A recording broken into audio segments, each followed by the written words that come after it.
dapat diselamatkan itu.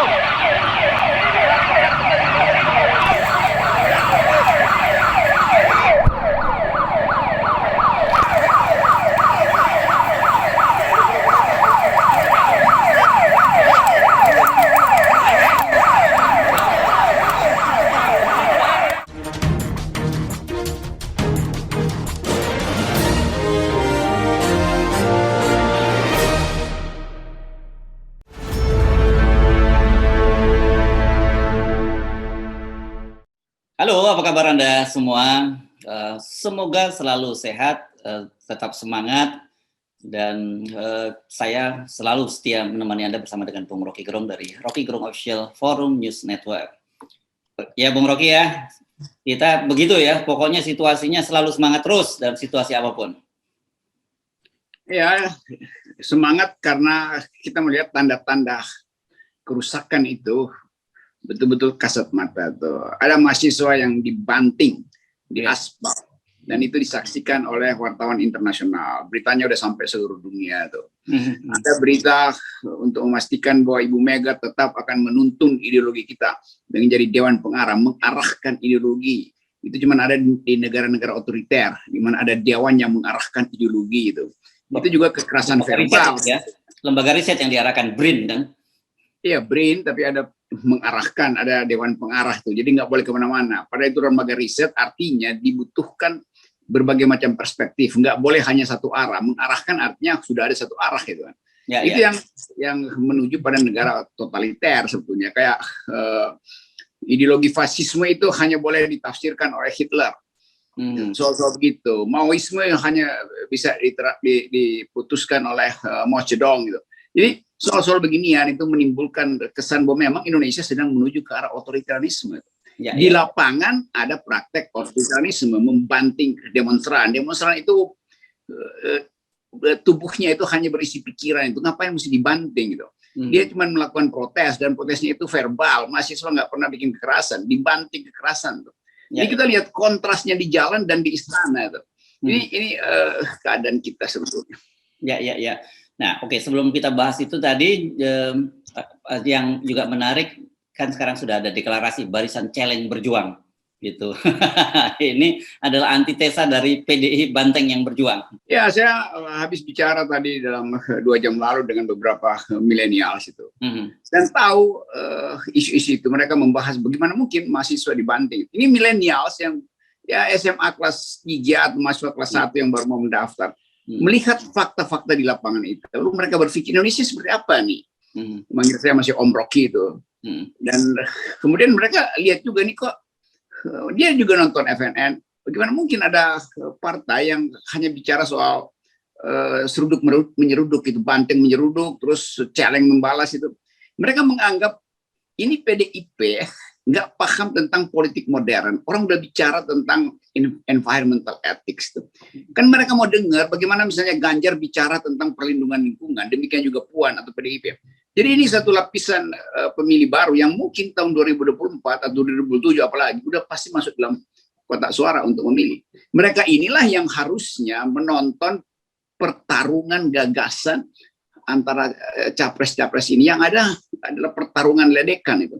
Banteng versus Celeng. Jadi bagi kita tahu ada satu generasi yang sedang tumbuh dan menginginkan ada duel intelektual. Yang terjadi adalah olok-mengolok di antara Banteng dan Celeng. Yang terjadi bukan duel intelektual, tapi kekerasan di Tangerang, di Banten. Jadi itu yang membuat saya bereaksi cepat hari ini, karena millennials, anak-anak yang belum masuk sekolah SMA, baru lulus SMA, mempertanyakan ke saya, ini apa gejala, namanya gejala di Indonesia tuh.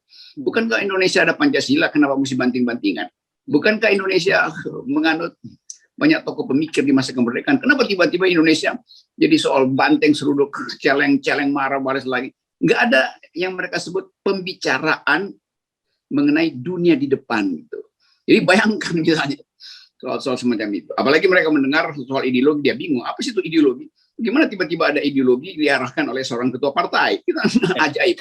Ya.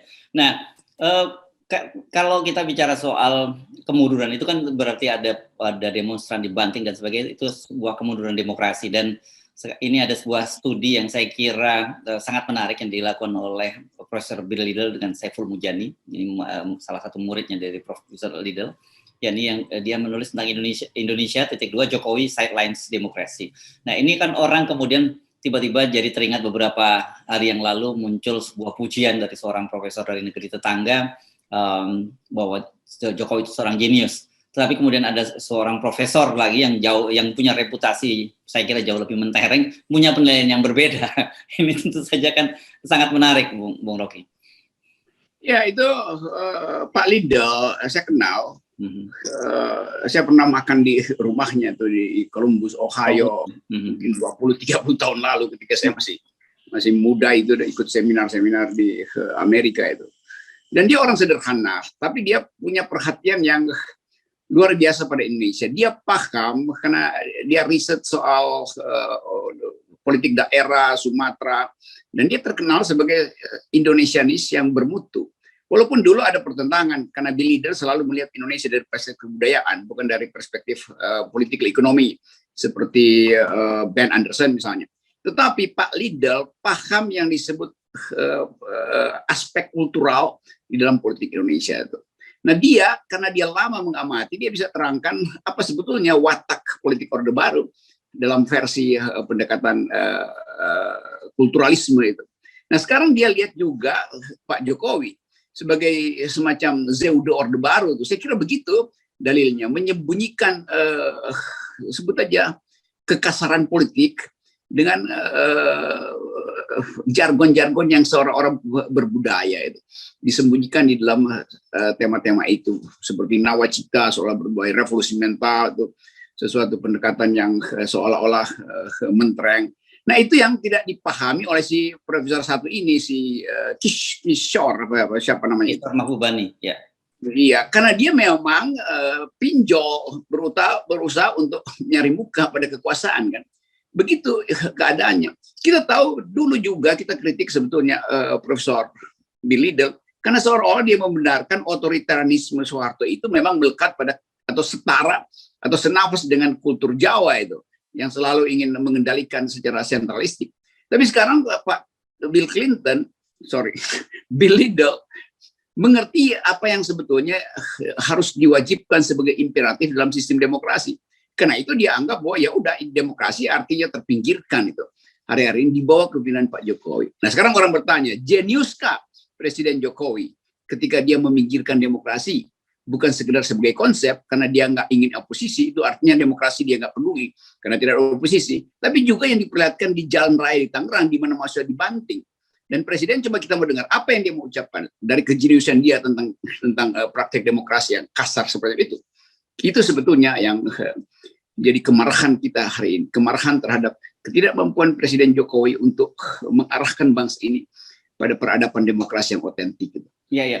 Tapi orang selalu, para pembela Pak Jokowi akan menyatakan begini, ini selalu apa urusannya dengan Pak Jokowi? Semua kok dikaitkan dengan Pak Jokowi. Ini ada polisi yang saya kira mungkin pangkatnya rendah di lapangan banting demonstran, kok yang salah Pak Jokowi? Ini kan cara memandang tidak proporsional gitu kan, pembela Pak Jokowi selalu berpikir begitu, Bung Rocky. Itu pembela dulu begitu, karena kejeniusan Presiden bukan karena dirinya. Kejeniusan Presiden adalah agregat dari kemampuan dia untuk menghasilkan demokrasi, kemakmuran, dan keadilan. Sekarang, karena dia tidak mampu, maka terjadi kalau kendati itu pun ekses di Tangerang itu.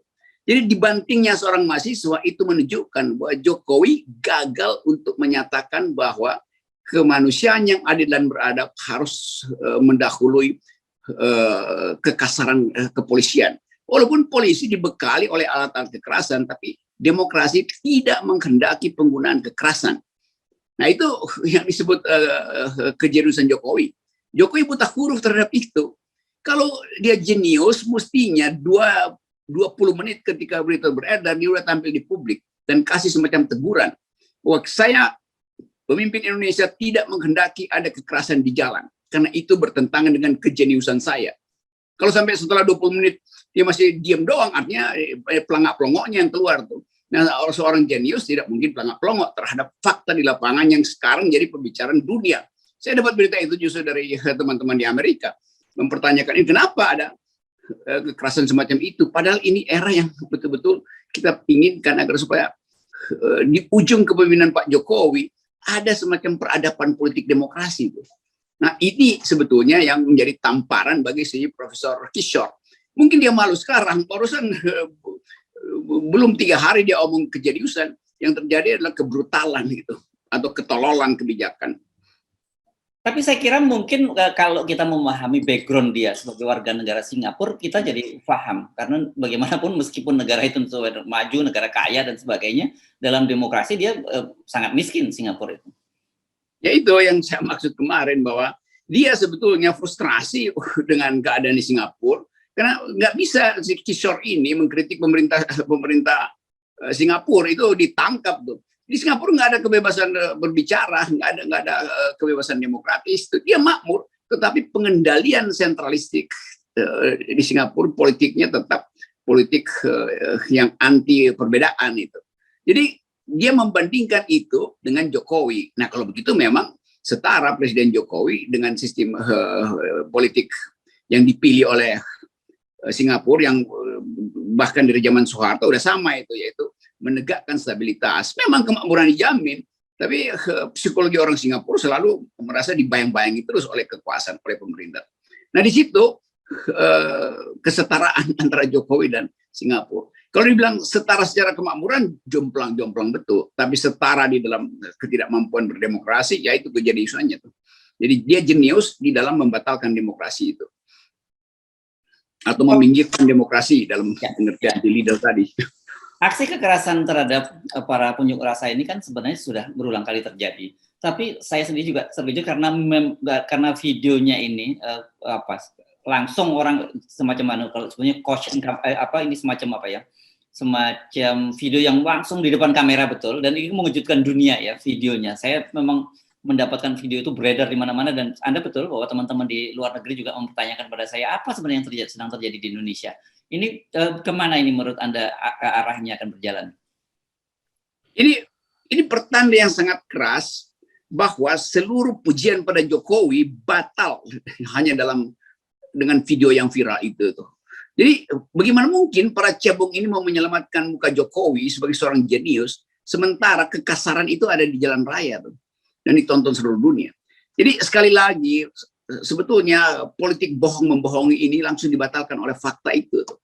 Nah, kita ingin memulihkan kembali akal sehat bangsa ini dengan ya berupaya terus, dan FNN hanya bisa berupaya untuk menerangkan bahwa kita ditonton oleh dunia. Kejeniusan kita dalam demokrasi tidak diputuskan oleh seorang profesor, tapi diputuskan oleh mata dunia hari ini. Itu intinya tuh. Oke, dan kalau kita lihat ini sekarang ini mahasiswa saya juga mendapat mulai simpul-simpul mahasiswa bergerak, juga simpul-simpul civil society merespon kasus ini, dan saat ini kalau pemerintah tidak bisa sangat bijak mengendalikannya, ini bisa berkembang kita tidak tahu seperti apa jadinya. Ya, kita tunggu sebetulnya bukan sekedar menunggu konferensi pers sebetulnya. Ini nggak perlu disidangkan di kabinet. Ya. Ini begitu peristiwa itu muncul di televisi, itu mestinya pada detik kedua setelah peristiwa itu minimal Pak Mahfud udah ngomong, dan ngomongnya itu nggak boleh diplomasi, bahwa itu kekasaran, bahwa itu melanggar etika demokrasi, bahwa itu menghina intelektualitas kita tuh. Ini nggak ada omongan gitu kan. Nanti kami akan periksa di mana, mungkin oknum segala macam. Jadi yang disebut prinsip prima facie begitu ada di depan mata itu diucapkan protes dari istana tuh. Belakangan itu soal urusan hukum nggak hukum, kecelakaan atau kesengajaan, atau itu urusan belakangan. Yang penting di depan mata ada peristiwa yang disaksikan tanpa perlu kita mau analisis bahwa itu dibanting. Itu intinya kan. Ya. Dan kejang-kejang itu artinya ada saraf yang rusak di kepala tuh. Jadi itu kemarahan publik hari ini adalah tentang hal yang di depan mata. Istana masih mau rapat untuk mengatur press release seperti apa nanti ya. Itu nggak perlu press release, langsung aja bicara. Dan kalau nggak ada pejabat istana bicara, ya menteri siapa kayak bicara tuh, atau anggota DPR bicara duluan tuh.